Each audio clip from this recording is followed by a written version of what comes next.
কি রে কবিরে, হুম? কোরবানি হলো কি করলে? কোরবানি দিবে নি? কোরবানি তো আই গেল। কোরবানি তো দেন লাগে, কোরবানি না দিলে মানুষে কি করবো? মায়ের হোর বেটি গেরা কি করবো? গেরার মানুষে কি করবো? মুখ দিয়ে তো মেরুনি, কোরবানি তো দেন লাগবে।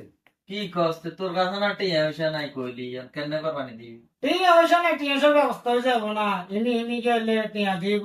একটু বেশি দাম লাগে, ল্যাপটপ দাম লাগে, ওই উঠফেটটা যেটা নিয়ে উঠফেটটা মান সম্মান বড় জিনিস, তো কোরবানি তো দাম লাগবে।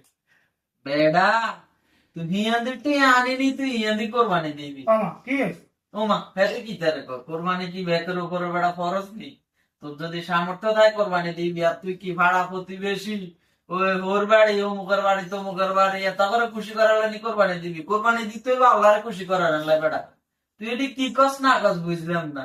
হায় রে, হ্যাঁ, এই বুদ্ধি লই তুই আইসস। ভাই আপনারা হ্যাঁ। জানি না বুঝাইছেন, কেউ আর না বুঝানো ভাই। গ্রামবাসীর কথা বাদ।